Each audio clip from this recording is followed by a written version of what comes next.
अगर आपसे कोई बोले कि डिप्रेशन सिर्फ एक मन की बीमारी होती है, तो ये बिल्कुल गलत है।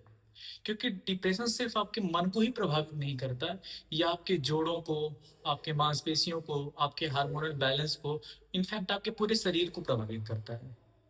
तो क्या हम फिजियोथेरेपी या कुछ एक्सरसाइजेस के माध्यम से इस डिप्रेशन को सही कर सकते हैं? आइए इसके बारे में जानते हैं। डिप्रेशन एक ऐसी समस्या होती है जिसमें हमारा जो हार्मोन होता है वो इम्बैलेंस हो जाता है। बेसिकली इसमें तीन प्रकार के जो हार्मोन्स होते हैं वो काम करते हैं। पहला आपका जो हार्मोन होता है वो सेरोटोनिन होता है। दूसरा जो होता है वो आपका डोपामिन होता है। तीसरा जो होता है वो एंडोर्फिन होता है।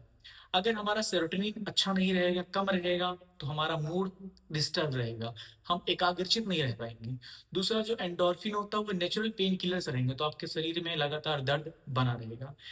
तीसरा जो हमारा डोपामिन होता है, ये आपको कंसंट्रेशन प्रोवाइड करता है, मेमोरी को अच्छा करता है। तो ये अगर जब डिप्रेशन होता है तो ये तीनों हार्मोन हमारे शरीर में कम हो जाते हैं, जिसकी वजह से हमारे बॉडी में एक हार्मोन बढ़ जाता है जिसका नाम होता है कॉर्टिसोल। और ये कॉर्टिसोल क्या होता है, हमारे डिप्रेशन को, हमारे अवसाद को बढ़ा देता है। तो जब हम एक्सरसाइज करते हैं तो जो हमारा हार्मोन पहले कम होता है वो धीरे धीरे बढ़ने लगता है, जिसकी वजह से आपका मूड जो डिस्टर्ब रहता है वो अच्छा हो जाता है। आपकी स्लीपिंग साइकिल बहुत अच्छी हो जाती है, क्योंकि मेलाटोनिन जो आपका होता है वो हमारे बॉडी में बढ़ जाता है, बैलेंस हो जाता है, अच्छा हो जाता है। उसकी वजह से आपको गहरी नींद भी आती है। तीसरा जो हमारा एंडोर्फिन था वो भी क्या हो जाता है, बढ़ जाता है, जिसकी वजह से आपके जो शरीर में सुस्ती या दर्द लगता था, आलस लगता था, वो भी सारी चीजें आपकी सही हो सकती है।